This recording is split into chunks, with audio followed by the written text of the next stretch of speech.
Next ఏం చేసి చూపించబోతున్నారు బండి గారు? వంకాయ పెసరపప్పు ఫ్రై అండి. వంకాయ పెసరపప్పు ఫ్రై. వంకాయ అంటే అసలు రారాజు.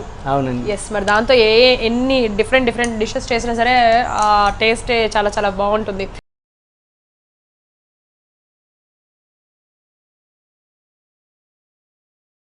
మరి వంకాయ పెసరపప్పు ఫ్రై మనం చేసుకోబోతున్నాం. మరి దానికి కావాల్సిన ఇంగ్రీడియంట్స్ ఏంటో అడిగి తెలుసుకుందాం. మరి పండుగ దానికి కావాల్సిన ఇంగ్రీడియంట్స్ ఏంటి? వంకాయలు, పెసరపప్పు, ఆనియన్, అల్లం వెల్లుల్లి పేస్ట్, ధనియా పౌడర్, మిర్చి పౌడర్, కరివేపాకు, పసుపు, కొబ్బరి. సో మరి వంకాయ పెసరపప్పు ఫ్రైకి కావాల్సిన ఇంగ్రీడియంట్స్ ఏంటో చెప్పేశారు. మరి అది తయారు చేసుకునే విధానం కూడా చెప్పేస్తారా? ఓకే అండి, మనం పొయ్యి వెలిగించుకుందాం. ఓకే,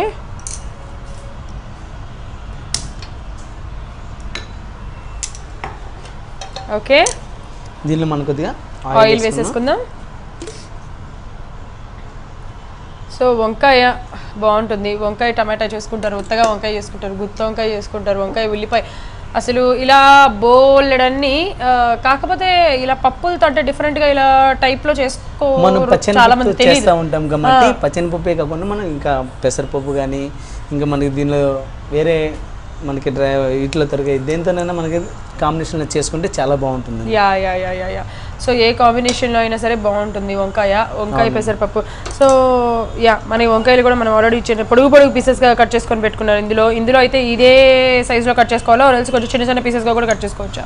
చిన్నగా కట్ చేసుకుంటే మనకి వంకాయ మనం ఫ్రై చేసుకునేటప్పుడు ఎక్కువగా మ్యాష్ అయిపోతుందండి. మనకి ఏ సైజ్ అయితే కట్ చేసుకుంటే ఈ సైజులో కట్ చేసుకుంటే మనకి సరిపోతుందండి. మరి ఎంతకన్నా చిన్నగా అయిపోతే కనుక మనం ఫ్రై చేసేటప్పుడు వంకాయ మగ్గిపోయిన తర్వాత మెత్తగా అయిపోయే అవకాశం ఉంటుంది కాబట్టి కొద్దిగా పెద్దగానే ఉంటే బాగుంటుంది. ఆయిల్ వేడైపోయిందండి. ఓకే, మనం కొద్దిగా దీనిలో ఆనియన్ వేసుకుందాం. ఆనియన్ వేసేసుకుందాం. యా సో ఆనియన్స్ వేసేసుకుంటున్నాం చిన్న పీసెస్గా తరుక్కొని. అంటే దీంట్లో ఇంతే పీసెస్గా తరుక్కోవాలి ఆనియన్స్. అంటే మనకి వంకాయలు కొంచెం పొడుగుగా మనం తరుక్కున్నాం కదా, ఆనియన్స్ పొడుగు తరుక్కోకూడదా? పొడుగ్గా ఉన్నా పర్లేదండి, నైస్ చాప్ చేసుకున్నా సరిపోతుంది. ఓకే ఓకే ఓకే అండి, మనకు ఆనియన్ ఫ్రై అవుతుంది. దీనిలో మనం ముందుగానే ఆనియన్ ఎందుకు వేసుకోవాలంటే మనం ఏదైతే కరివేపాకు కానీ గ్రీన్ చిల్లీ కానీ ముందు వేసుకుంటే ఎక్కువ మాడిపోతుంది కాబట్టి దీనిలో వేసుకుంటే కనుక మనకి ఆ గ్రీనిష్ అనేది మనకి ఫ్రై అవుతుంది. దానిలో ఉన్న పచ్చదాన్ని ఏదైతే ఉందో మనకి ఎక్కడ కొడిపోకుండా సేమ్ యాజ్ ఎలాగ ఉందో అలా కనిపిస్తుంది, ఫ్రై అవుతుంది. ఓకే ఓకే అండి, దీనిలో మనం కొద్దిగా గ్రీన్ చిల్లీ వేసేసుకుందాం. చిన్నవా? అవును. ఓకే, వేసిన మొత్తం వద్దని సరిపోతుంది. ఓకే, దీనిలో కొద్దిగా కరివేపాకుని కట్ చేసేనా డైరెక్ట్ అలా వేసేసేయండి. Okay, curry leaves. యా మంచిగా ఆనియన్స్ వేసుకున్నాము చిన్న పీసెస్గా, అలాగే గ్రీన్ చిల్లీస్ వేసుకున్నాము, కరివేపాకు వేసుకుంటున్నాము. ఇప్పుడు దీనిలో మనం కొద్దిగా పసుపు వేసుకుందామండి. పసుపు కొద్దిగా సరిపోతుంది. ఓకే, యా పసుపు వేసుకుంటున్నాము. మంచిగా ఇవి బ్రౌన్ కలర్ రావాల్సిన అవసరం ఉందా? లేదండి, మనకు ఫ్రై అయిపోయింది, సరిపోతుంది. కొద్దిగా సాల్ట్ వేసేసుకుందాం. ఓకే, వంకాయ వేసేసుకుందాం. దీనిలో వంకాయ వేసేసుకుందామా? సో అన్నీ వేసేసేయండి. మనకి వంకాయ కొద్దిగా తొందరగా ఐటమ్ రెడీ అవ్వాలనుకుంటే కనుక ఈ వంకాయని కొద్దిగా ఆఫ్ డౌన్ చేసుకుంటే బాయిల్ చేసుకుంటే తొందరగా అయిపోతుంది. బట్ అలాగా అంటే వంకాయ అనేది మనకి ఆల్రెడీ తొందరగా మగ్గిపోతుంది అలా వేడిలో అయ్యంగానే, కాబట్టి మనకి అంత అవసరం లేదు కదా. అవునండి, వాటర్లో వేయాల్సినంత వేడి వాటర్లో వేయాల్సిన అవసరం లేదు. ఇఫ్ ఇన్ కేస్ మీరు తొందరగా వెళ్ళాలి, నేను ఇదే ఐటమ్ చేసుకోవాలి, తొందరగా ఆఫీస్కి వెళ్ళిపోవాలి అనుకున్నప్పుడు అలా కొంచెం ఆయిల్ చేసుకొని పెట్టుకుంటే సరిపోతుంది. సో మంచిగా వంకాయ అనేది మనం మంచిగా బాగా ఫ్రై చేసుకోవాలా? ఆ వంకాయ అంతా మగ్గిపోయింది మటుకు కొద్దిగా ఫ్రై చేసుకుందాం. ఓకే, మూత పెట్టుకోకూడదు కదా, ఎందుకంటే ఇది ఫ్రై కాబట్టి మనం మూత పెట్టుకుంటే ఇంకా మగ్గిపోతుంది కదా. మగ్గిపోతుంది, మూతనే పెట్టుకోవచ్చు. అంటే జస్ట్ ఒక 2 minutes అలా ఉంచేసి తీసేసి వంకాయ అనేది మనకి మగ్గిపోతుంది, బాగుంటుంది. ఓకే, సో ఆ వంకాయ పెసరపప్పు వేస్ట్ చేస్తున్నారు అనమాట. మనకి ఇందులో మీరు పెసరపప్పు వాడుతున్నారు కాబట్టి ఈ పెసరపప్పుని కూడా మీరు ఆల్రెడీ బాయిల్ చేసినామండి. మనకి ఇది ఎక్కువగా బాయిల్ చేయొద్దండి. ఎక్కువగా బాయిల్ చేస్తే మనకి ఆ పెసరపప్పు అనేది మెత్తగా అయిపోతుంది. మనకి దీనిలో వేసిన తర్వాత అది పప్పు మెత్తగా అయిపోతుంది కాబట్టి వంకాయ పట్టేసుకుంటాం. మనం ఏదైతే పెసరపప్పు వేస్తున్నామో అది మనకి హాఫ్ డౌన్ అయితే సరిపోతుందండి. ఓకే, అంటే ఇలాగా పొడి పొడిగా ఉండాలన్నమాట. ఎగ్జాక్ట్ గా అలా ఉంటే పెసరపప్పు సరిపోతుంది. ఎక్కువ వాటర్ పోసుకోకుండా మనం బాయిల్ చేసుకుంటే సరిపోతుంది కదా, పొడి పొడిగా వస్తుంది. వాటర్ ఎంత పోస్తున్నాయని మనం బాయిల్ చేసేటప్పుడు ఒక హాఫ్ బాయిల్ అలా చేసుకుంటే మనకి దీనిలో కూడా కుక్ అవుతుంది కాబట్టి ఈక్వల్ వస్తుందని. మనం ఫుల్ హెవీ బాయిల్ చేసుకుని దీనిలో వేసినప్పుడు ఇంకా మెత్తగా అయిపోతుంది. అంటే ఇప్పుడు మనకి హాఫ్ బాయిల్ చేసుకోవాలంటే మనం కుక్కర్ లో పెట్టుకొని ఒక విజిల్ రావాల్సిన అవసరం, జస్ట్ పక్కన వాటర్ పెట్టుకొని పెసరపప్పు వేసేసి తీసేస్తే సరిపోతుంది పొంగు రాగానే. అవునండి. Okay okay okay. సో వంకాయ పెసరపప్పు కాంబినేషన్ అనేది రెగ్యులర్ గా చెయ్యరు కదా మామూలుగా యూజువల్లీ. అవునండి, రెగ్యులర్ గా ఇవి చేయం కాబట్టి ఇట్లా డిఫరెంట్ గా చేసుకుంటే బాగుంటుంది. ఓకే, సో ఆల్రెడీ మనము సాల్ట్ వేసాం కాబట్టి అందులో సాల్ట్ కి వంకాయలు తొందరగా మగ్గిపోతాయి. Yeah yeah. ఓకే అండి, దీనిలో మనం కొద్దిగా గ్రీన్ చిల్లీ పేస్ట్ చేసేసుకుందాం. గ్రీన్ చిల్లీ పేస్ట్ వేసుకుందాము. అంటే ఇది మనకి స్పైసీగా ఉంటుందా ఇది? అవునండి, కొద్దిగా స్పైసీ ఉంటుంది. చాలా సరిపోతుందని మనం దీనిలో గ్రీన్ చిల్లీ పేస్ట్ ఎందుకు కొడుతున్నామండి ఎక్కువగా, మన దీనిలో ఏదైతే పెసరపప్పు వాడతామో ఆ పెసరపప్పుని రెడ్ చిల్లీ పౌడర్ అనేది మీరు డామినేట్ చేస్తుంది కాబట్టి గ్రీన్ చిల్లీ పేస్ట్ వేసుకుంటే మనకి అది ఫ్రై చేసేటప్పుడు కరెక్ట్ గా కనిపిస్తాయి. అవునండి. Yeah okay. సో మంచిగా అంటే కారం ఎక్కువ తినేవాళ్ళు ఇంకొంచెం గ్రీన్ చిల్లీ పేస్ట్ ఇంకొంచెం ఎక్కువ వేసుకోవచ్చు, లేకపోతే నార్మల్ గా వేసుకోవచ్చు అనమాట మీ కారానికి తగ్గట్టుగా. ఇలాగా వంకాయ వాడినప్పుడు అల్లం వెల్లుల్లి పేస్ట్ లేకపోతే పచ్చిమిరపకాయ అల్లం వెల్లుల్లి ఇవన్నీ కూడా కొంచెం వేస్తారు కదా ఏదైనా అలా చేసుకున్నప్పుడు, దీంట్లో మనం ఓన్లీ గ్రీన్ చిల్లీ పేస్ట్ వేస్తున్నాం. అవునండి. Yeah okay. మంచిగా మనకి ఇది ఫ్రై అయిపోయింది. దీనిలో ఇప్పుడు మనం కొద్దిగా ఎక్కువగా కాకుండా కొద్దిగా మిర్చి పౌడర్ వేద్దామండి, లైట్ గా, వెరీ లిటిల్ అనమాట. అంటే మిర్చి పౌడర్ అంటే కంపల్సరీ మిర్చి పౌడర్ వేసుకోవాలి, లేకపోతే వేసుకోకపోయినా పర్లేదా? పచ్చిమిరపకాయ పేస్ట్ ఎక్కువ వేసుకోవచ్చు అంటారా? పచ్చిమిరపకాయ పేస్ట్ ఎక్కువగా గ్రీనిష్ వచ్చేసింది. దీనిలో మనం పసుపు అన్నాం కాబట్టి అది ఎక్కువగా ఉంటుంది.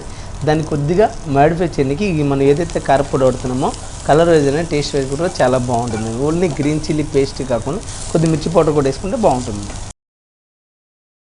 మనకి ఇది ఫ్రై అయిపోతుంది. దీనిలో కొద్దిగా మనం అల్లం వెల్లుల్లి పేస్ట్ ఆల్రెడీ మనం వాడలేదండి, ఇష్టం ఉంటే కనుక కొద్దిగా యాడ్ చేసుకోవచ్చు. యా, అంటే మనం ఆల్రెడీ ఇది ఫ్రై చేసుకుంటున్నాం, ఎలాగో వంకాయ ఇంకొంచెం ఫ్రై అవ్వడానికి టైం పడుతుంది కాబట్టి ఇప్పుడు అల్లం వెల్లుల్లి పేస్ట్ వేస్తే ఇది కూడా వేగుతుంది, అంటే పచ్చివాసన అంతా పోతుంది. అట్ ద సేమ్ టైం వంకాయలు కూడా ఫ్రై అయిపోతాయి, మంచిగా ఫ్రై అయిపోతాయి. బట్ ఫ్రై అవ్వడానికి మంచిగా దగ్గర కూర్చొని అలా అలా తిప్పుతూ ఉండాలి కదా, మనం కొంచెం మిక్స్ చేస్తూ ఉండాలి కదా. మనకి అట్లయినా పర్లేదండి, కొద్దిగా స్టీమ్ పెడితే ఏమవుతుందంటే మనకి అది వంకాయ అనేది సాఫ్ట్గా అయిపోతుంది కాబట్టి స్టీమ్ పెట్టినా పర్లేదు. మనకి టైం ఇట్లా కలుపుకుంటూ ఉంటుంటే మనకు తెలుస్తూ ఉంటుంది ఏది కూడా ఒక సైడే కాలకుండా టూ సైడ్ అనేది వంకాయ అనేది మంచిగా ఫ్రై అవుతుంది. ఓకే అండి, ఇది మనకు ఫ్రై అయిపోయింది వంకాయ. దీనిలో మనం కొద్దిగా పెసరపప్పు వేసేసుకున్నామండి. పెసరపప్పు యాడ్ చేసుకున్నామా? సో మంచిగా పెసరపప్పు ఇప్పుడు వేసాం కాబట్టి ఆ పెసరపప్పు వంకాయ రెండు కలిపి మంచిగా ఫ్రై అయ్యేలాగా మనం ఫ్రై చేసుకోవాలన్నమాట. అవునండి. ఓకే.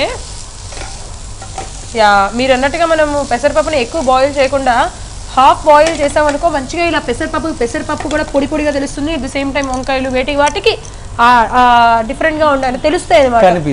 ఇప్పుడు మనం దీనిలో కొద్దిగా లైట్ గా జీరా పౌడర్ ధనియా పౌడర్ వేసుకుందామండి. జీరా పౌడర్ అండ్ ధనియా పౌడర్.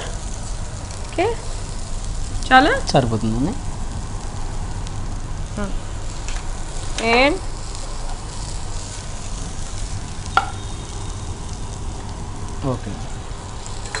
ఓకే. సో మసాలా ఇది మనకి చపాతీస్లో కూడా బాగుంటుంది కదా, చపాతీస్లో చాలా బాగుంటుంది కదా. అవునండి, చపాతీస్లో అంటే రైస్లో కూడా చాలా బాగుంటుందండి. ఓకే, అయిపోయిందండి. దీనిలో మనం కొద్దిగా కొత్తిమీర వేద్దాం. వా, సూపర్ ఉందండి, కొత్త రకమైన డిష్ మీరు మాకు చూపించారు, పెసరపప్పు వంకాయ ఫ్రై. ఓకే అండి, లాస్ట్గా మనం దీనిలో కొద్దిగా వంకాయ కాంబినేషన్లో కొబ్బరి అనేది వాడితే ఆ టేస్ట్ మనకి డబుల్ అవుతుంది. కొద్దిగా కొబ్బరి పొడి వాడదాం. దీనిలో కొద్దిగా కొబ్బరి యాడ్ చేసుకుందాం. 1 స్పూన్ కొబ్బరి సరిపోతుంది. ఓకే, మనకి ఇది ఫ్రై అయిపోయింది, రెడీ అయిపోయింది. సర్వింగ్ బౌల్లో తీసేసుకుందాం. సో సర్వింగ్ ప్లేట్లోకి తీసేసుకుందాం. వంకాయ పెసరపప్పు ఫ్రై. అబ్బా. ఓకే అండి, దీన్ని కొద్దిగా మనం గార్నిష్ చేసుకుందాం. ఓకే కొద్ది కొత్తిమీర తీసేద్దాం. కొత్తిమీర వేసేసుకుంటున్నాం. Yeah, so spring onion. Spring onion. Okay అండి, వంకాయ పెసరపప్పు ఫ్రై రెడీ అయిందండి. టేస్ట్ చేసి ఎలా ఉందో చెప్పండి. షూర్. ఇప్పుడు మీరు ఇవ్వకపోయినా సరే నేను లాగేసుకుంటాను, ఎందుకంటే నాకు వంకాయ అంటే అంత ఇష్టం కాబట్టి డెఫినెట్గా టేస్ట్ చేసి చెప్పేస్తాను.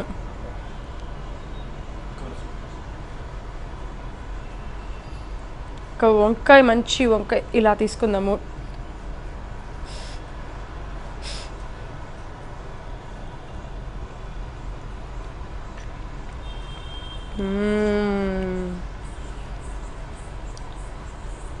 యాక్చువల్లీ ఇది ఎలా ఉందో చెప్పనా?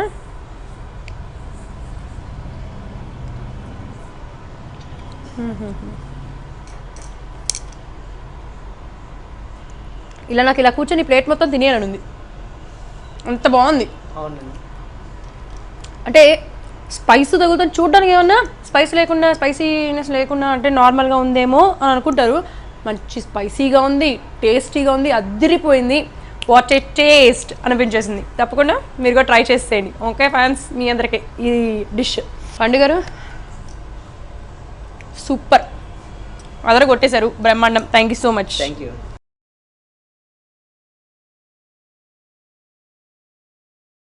చూసారు కదా, కొబ్బరి ఆలు బాల్స్ కర్రీ అండ్ అలాగే వంకాయ పెసరపప్పు ఫ్రై చాలా బాగున్నాయి. వాట్ ఏ టేస్ట్ అనిపించేసినాయి. తప్పకుండా మీరు ట్రై చేయండి. మళ్ళీ వచ్చే ఎపిసోడ్లో మరిన్ని రుచులతో కలుసుకుందాం. అంతవరకు టేక్ కేర్.